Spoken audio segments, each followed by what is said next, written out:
हम आज रुकेंगे तो हमें तो दुकान हमको रुकना नहीं है किसी को, सबका अधिकार है इसमें। कंपनी के दलाल तो गुस्सा रहा है, उसने देगा नहीं, हम मार खाएंगे, पहले भी जाएंगे। उग्र आंदोलन करेंगे जिसकी संपूर्ण जवाबदारी मैनेजमेंट की होगी, और वो आंदोलन होगा जो 2021 में हमने किया था, इसको दिखाया था। इसकी औकात बताएंगे हम। तो 8:30 से ज़्यादा हुआ तो साथी लोग ढूंढते ढूंढते ऐसे तैसे यहाँ टॉयलेट के पास में इसमें पहुंचे, तो वहीं से खबर मिला कि यहाँ एक साथी मूर्छित पड़ा है बोलकर। मृत्यु हुई है, उसमें सरासर पूरी की पूरी जिम्मेदारी जो मैनेजमेंट की।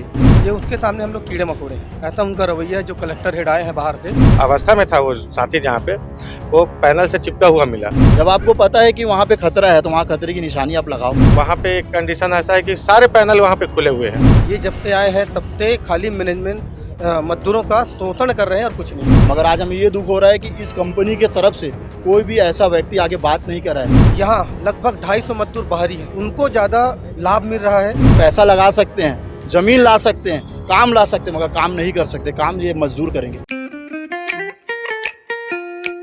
खुश है तो फिर खुशी मना ले, छोटा बड़ा केक मंगा ले। संगम में मिलता है बढ़िया केक, संगम में मिलता है बढ़िया केक।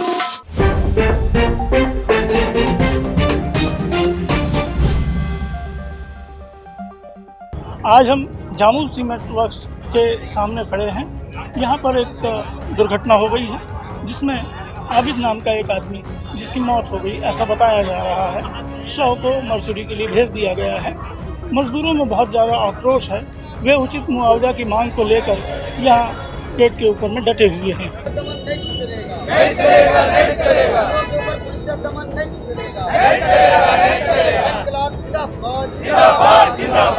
हम आज रुकेंगे तो हमें तो दुकान हमको रुकना नहीं है किसी को, सबका अधिकार है इसमें। कंपनी के दलाल तो गुस्सा रहा है, उसने देगा नहीं, हम मार खाएंगे, पहले भी जाएंगे। यहाँ पर उनके परिवार के जन भी आ गए हैं जो मैनेजमेंट के साथ बात कर रहे हैं, नेता भी बात कर रहे हैं, लेकिन अभी तक कोई उसका उचित हल नहीं निकल पाया है। आज सुबह यहाँ जो घटना हुई है उसके परिजन भी यहाँ पहुँच चुके हैं, और ये आप जो बच्चा देख रहे हैं, छोटा सा बच्चा, ये उनका दूसरा बच्चा है, और बताते हैं कि एक बड़ी बच्ची और भी है। आइए उनके परिजनों से जानते हैं कि कैसा क्या कुछ इनको जानकारी मिली।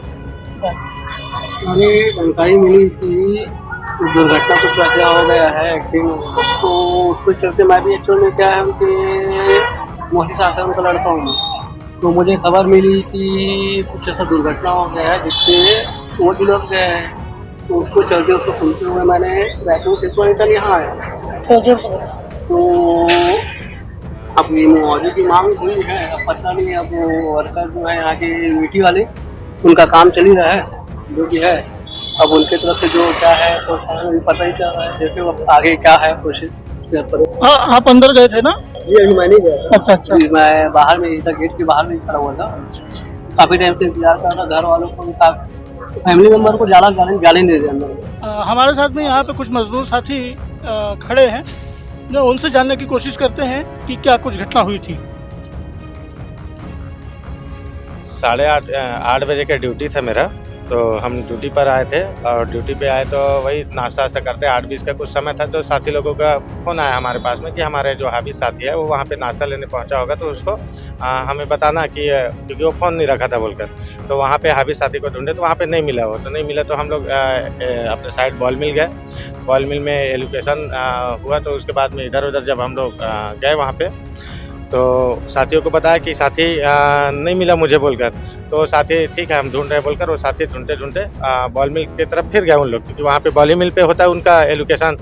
तो वहाँ से 3 साथी का एलोकेशन हुआ था, जिसमें वो जनक, सुजीत और हाबिद का। तो जनक और ये सुजीत, ये दोनों सिलेक्टर की ओर गए। बॉल मिल से सिलेक्टर कुछ थोड़े से दूरी पर है।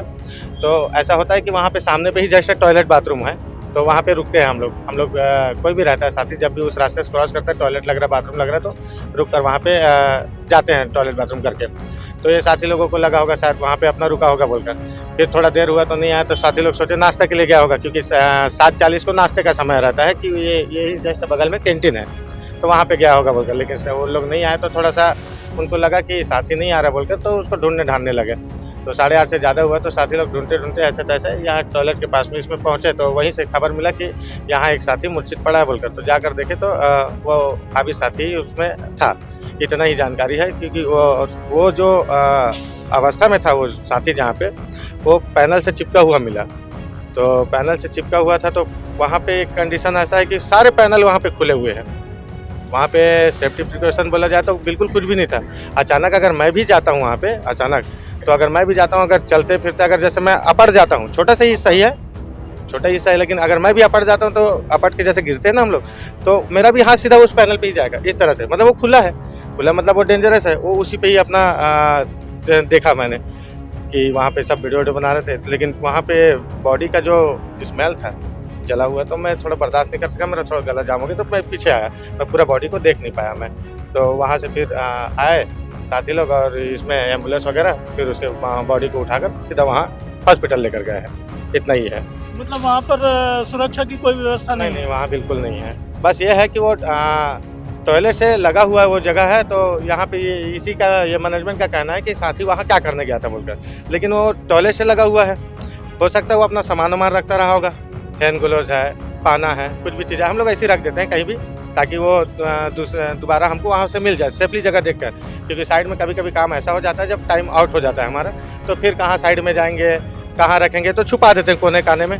ऐसा हो सकता है वहाँ छुपाया होगा, या ऐसा कुछ हो सकता है तो वहाँ पे गया होगा, या और किसी कारण से गया होगा, लेकिन ऐसे ही हम लोग छुपाते। तो मुझे ऐसे लगता है, तो उसमें लेते लाते कुछ ना कुछ उसके साथ में एक घटना घट गया, ऐसा ही मुझे लगा।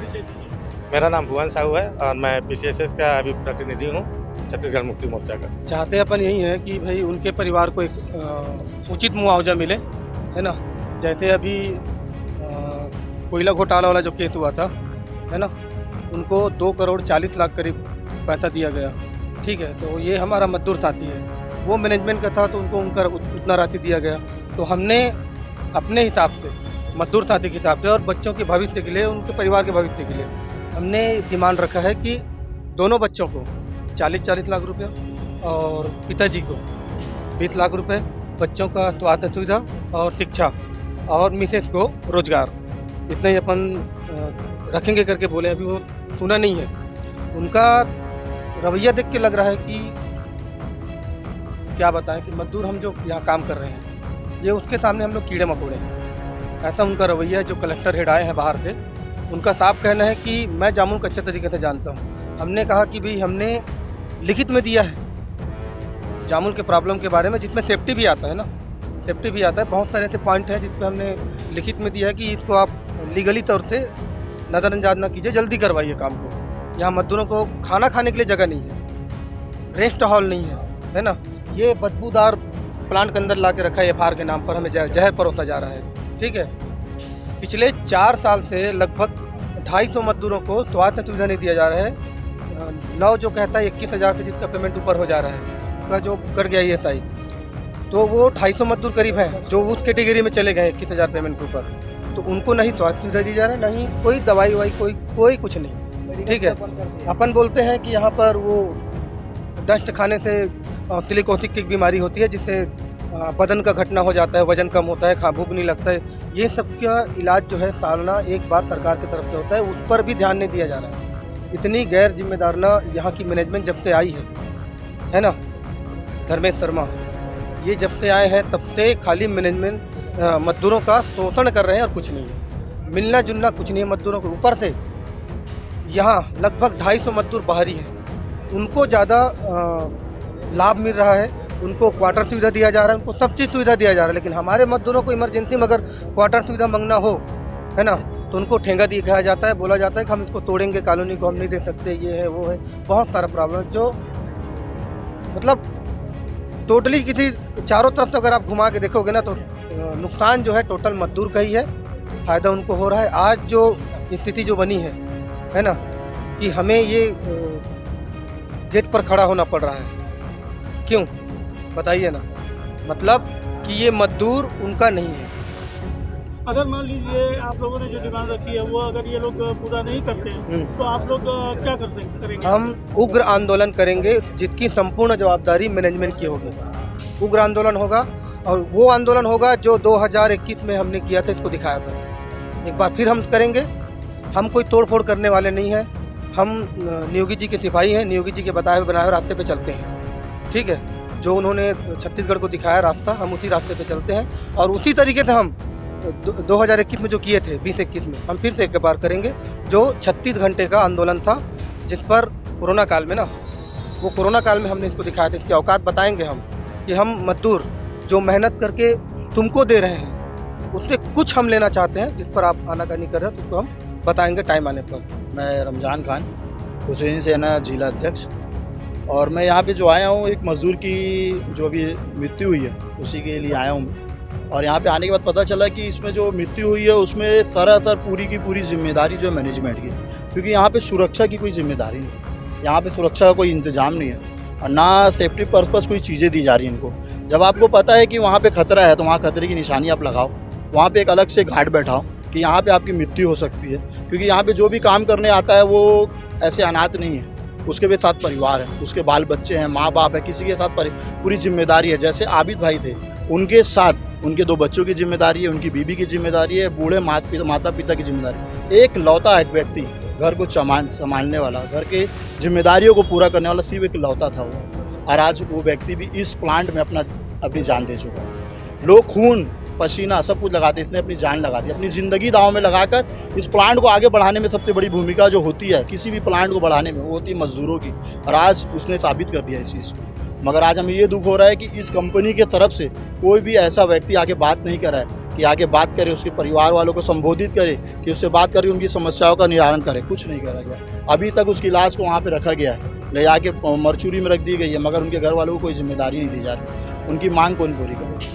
आज चलो आबिद भाई हमारे कहें, कल ऐसी बहुत सारे भाई है, कोई साहू है, कोई देवांगन जी है, बहुत सारी चीज़, उनकी भी जिम्मेदारी है, उनकी भी मृत्यु हो सकती है। मगर इसको ध्यान देते हुए आगे मैनेजमेंट के ऊपर बड़ी से बड़ी कार्रवाई होना चाहिए, क्योंकि मैनेजमेंट के द्वारा कोई भी जिम्मेदारी नहीं उठाई जा रही। तो मैं चाहता हूँ आपके माध्यम से, आप मीडिया के माध्यम से चाहता हूँ कि इस एसीसी कंपनी के जो मेन हेड हैं, चाहे वो जहाँ भी रहते हों, कहीं भी रहते हों, उनको आना चाहिए और यहाँ के मजदूरों की पूरी समस्याओं को बैठ के सुनना चाहिए। क्योंकि आज जो उनका प्लांट है वो सिर्फ मजदूरों के कारण है। वो पैसा लगा सकते हैं, ज़मीन ला सकते हैं, काम ला सकते हैं, मगर काम नहीं कर सकते। काम ये मजदूर करेंगे, हमारे मजदूर भाई कर सकते हैं। तो मैं अभी यहाँ पे हम लोग खड़े हैं, हमारे जैसे साहू जी ने हमको बताया है कि वो वहाँ से बात करने के लिए तैयार है, उनकी जो भी समस्या वो सुनेंगे। अगर वो समस्या नहीं सुनते हैं तो उसके बाद हम उसके लिए उग्र आंदोलन करेंगे, और जितना दिन लगेगा उतने दिन के लिए यहाँ बैठेंगे और उनको इंसाफ दिलाने के लिए चाहे हमारी खुद की जान क्यों न देना पड़े, वो भी देंगे।